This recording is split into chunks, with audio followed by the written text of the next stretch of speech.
Hello friends, welcome to Defence Matrix. तो पहले आज एक इम्पॉर्टेंट न्यूज़ अपडेट को हम डिस्कस करने वाले हैं। साथ ही साथ उसका क्या एडवांटेज है इसको हम डिस्कस करेंगे। साथ में उससे रिलेटेड कौन सी कैपेबिलिटी हमारे पास ऐसी है जो कि पाकिस्तान पर एक डिसाइसिव एज हमें देती है, उसको भी डिटेल में डिस्कस करेंगे। तो न्यूज़ ये है कि इंडियन आर्मी ने नए Russian origin Igla S shoulder fired air defence missile systems को रिसीव किया है। तो कुछ ही हफ्तों पहले इंडियन आर्मी द्वारा ये सिस्टम रिसीव किए गए थे। कॉन्ट्रैक्ट करीबन 260 करोड़ का था। तो ये सिस्टम इंडियन आर्मी को मिले हैं। एयरफोर्स द्वारा भी सिमिलर सिस्टम लिए जा रहे हैं। बाकी इंडियन आर्मी द्वारा एक फ्रेश टेंडर भी रिलीज किया गया था जिसके अंतर्गत 48 और लॉन्चर्स और 85 और मिसाइल, वो भी फास्ट ट्रैक इमरजेंसी प्रोक्योरमेंट के अंतर्गत ली जानी है। तो ये विशोराट सिस्टम है, यानी कि very short range air defence systems. तो ये बहुत ही ज़्यादा घातक है क्योंकि ये शोल्डर पोर्टेबल है, जिसकी वजह से इनकी एक्चुअल लोकेशन आप बता नहीं सकते।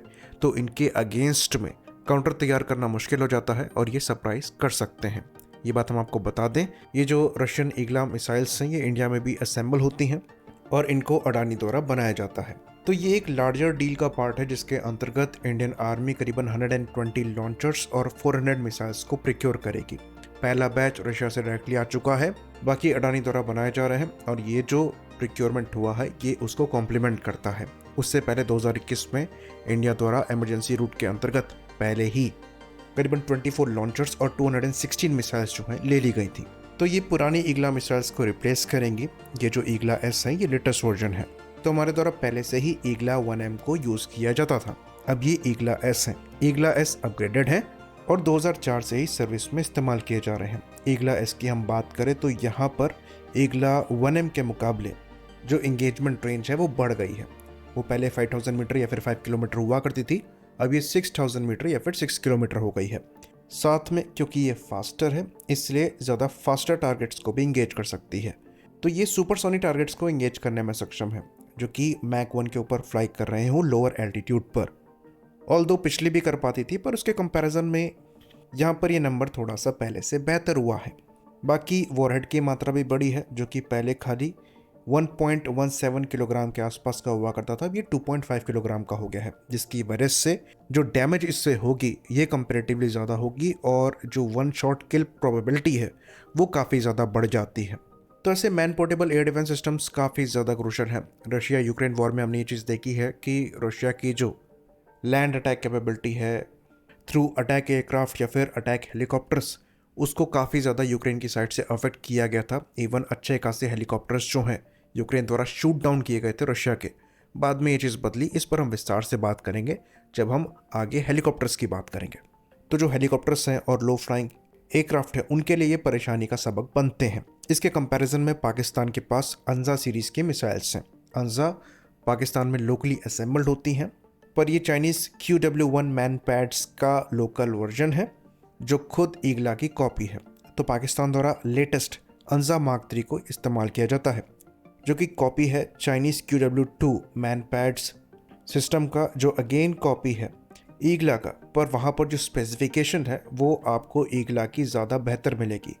जो अंजा मार्क 3 की मैक्सिमम इंगेजमेंट रेंज है ये 5 किलोमीटर की है, वहीं पर ईगला में आपको 6 किलोमीटर की मिल रही है। तो अंजा भी काफ़ी कैपेबल है, ईगला के कंपैरेबल है क्योंकि अल्टीमेटली इन्हीं से डराइव्ड है। तो परफॉर्मेंस काफ़ी हद तक सिमिलर लगती है, पर क्योंकि ईगला थोड़ी लेटेस्ट है तो थोड़ा ज़्यादा बेहतर है, यहाँ पर रिएक्शन टाइम वगैरह कम है। अब आते हैं उस कैपेबिलिटी पर जहाँ इंडिया को बहुत बड़ा एडवांटेज है और उससे रिलेटेड जो सवाल हैं उनका भी हम जवाब यहाँ पर देने की कोशिश करेंगे। तो जब बात आती है अटैक हेलीकॉप्टर्स की, तो इस केस में इंडिया पाकिस्तान से बहुत ज़्यादा आगे है और कल हमने इसी रिगार्ड में एक डिटेल्ड ट्विटर पोस्ट किया था। तो इंडिया के पास करीबन 22 864E अपाचे हैं जो कि सबसे ज़्यादा कैपेबल अटैक हेलीकॉप्टर प्लेटफॉर्म माने जाते हैं दुनिया भर में।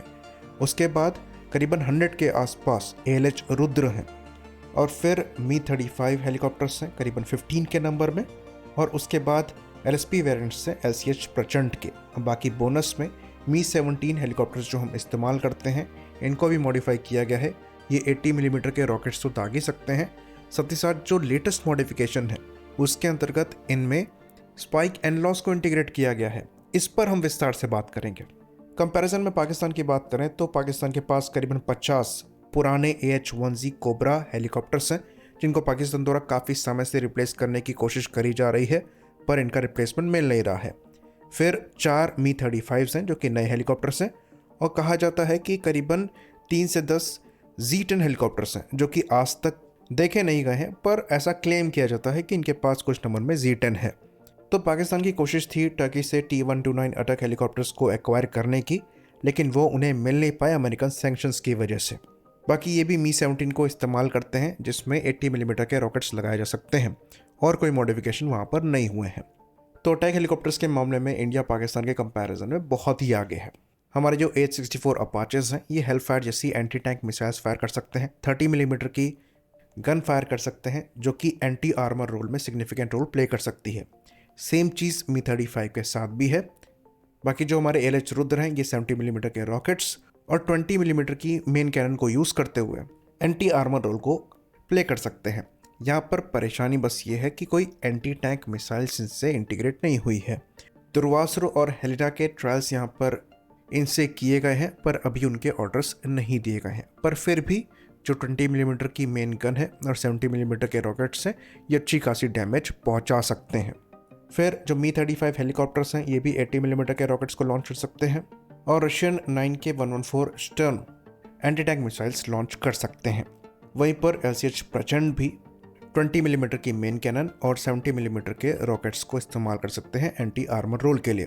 वहीं पर मी-35 की तरह ही मी-17 भी 80 मिलीमीटर के रॉकेट्स को लॉन्च कर सकते हैं और स्पाइक एंड लॉस को लॉन्च कर सकते हैं, जहां पर 35 से 50 किलोमीटर की स्टैंड ऑफ रेंज मिल जाती है।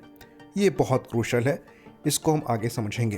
पाकिस्तान के जो AH-1F कोबराज हैं, ये बहुत लिमिटेड ऑफेंसिव कैपेबिलिटी के साथ आते हैं। जो मेन कैनन है वो खाली 7.62 मिलीमीटर के राउंड्स फायर करती है और ये 70 मिलीमीटर के रॉकेट्स फायर कर सकते हैं।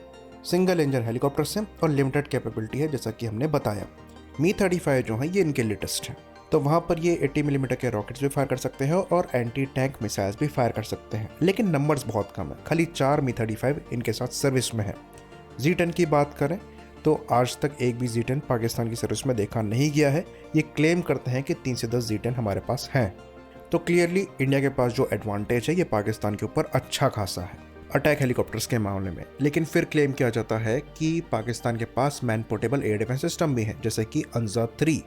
तो अंजा-3 जो है ये ईगला के बराबर कैपेबल है और अभी हमने ये भी डिस्कस किया कि कैसे ये पोटेंट साबित हुए हैं रशिया यूक्रेन वॉर में। तो ये जो अपर हैंड हमारे पास है, क्या ये अंजा-3 की वजह से नलीफाई हो रहा है? तो इसका जवाब है नहीं, और इस चीज़ को हम रशिया यूक्रेन वॉर से ही समझेंगे। तो जब रशिया यूक्रेन वॉर स्टार्ट हुई थी तो रशिया द्वारा अपने अटैक हेलीकॉप्टर्स को यूज़ किया गया था और पहले साल रशिया को बहुत बड़ा नुकसान हुआ था। करीबन 59 हेलीकॉप्टर्स जो हैं इनके शॉट डाउन हो गए थे और मोस्टली जो हैं ये मैन पैड से शूट किए गए थे। तो अगर ओवरऑल बात करें तो 100 हेलीकॉप्टर्स जो हैं रशिया के शूट हुए हैं, जिसमें से 49% जो है ये मैन पैड को क्रेडिट मिला है किल का। उसके बाद फिर एंटी एयरक्राफ्ट आर्टिलरी को 22% है और स्मॉल आर्म से करीबन 17%। बाकी एंटी टैंक वेपन से भी करीबन 12% यहाँ पर इन हेलीकॉप्टर्स को टारगेट किया गया है। पर अगर आप यहाँ पर डेटा को ध्यान से पढ़ेंगे तो आपको मालूम पड़ेगा कि पहले साल जितने क्रैशेस हुए थे उसके मुकाबले, लेकिन बाद में अगर आप देखेंगे तो जो क्रैश के नंबर हैं वो सिग्निफिकेंटली कम हुए हैं और जो इनसे डैमेज इन्फ्लिक्ट करी गई है वो बढ़ गई है।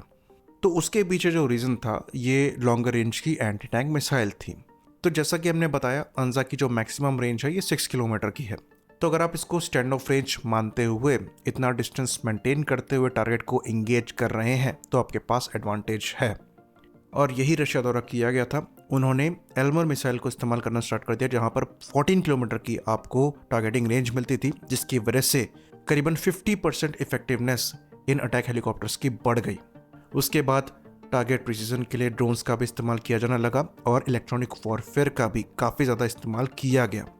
तो यहीं पर हम आपका ध्यान स्पाइक एंड लॉस पर लाना चाहेंगे। तो जो स्पाइक एंड लॉस को अपग्रेड करके मी-17 V5 हेलीकॉप्टर्स में लगाया गया है, ये आपको 35 से 50 किलोमीटर तक की स्टैंड ऑफ रेंज देती हैं, जो कि सिग्निफिकेंटली आपको इन मैन पैड से दूर रखेगा। बाकी जो हेलफायर AH-64 अपाचेज द्वारा इस्तेमाल करी जाती हैं वहाँ पर भी आपको मैक्सिमम रेंज 11 किलोमीटर के अप्रॉक्स की मिल जाती है। तो ये भी अच्छा खासा डिस्टेंस है अपने आप को इन मैन पैड की रेंज से दूर रखने का। बाकी जो LCH प्रचंड हैं और ALH रुद्रज हैं, ये एंटी टैंक मिसाइल्स के साथ नहीं आते हैं, लेकिन एक बार ग्राउंड यहाँ पर क्लियर कर दिया जाएगा दूसरे प्लेटफॉर्म्स द्वारा तो इनको आप फ्रीली इस्तेमाल कर सकते हैं। बाकी एक और चीज़ हम यहाँ पर मेंशन करना चाहेंगे, ये मिसाइल सर्विस में तो नहीं है पर हमारे द्वारा बनाई जा रही है।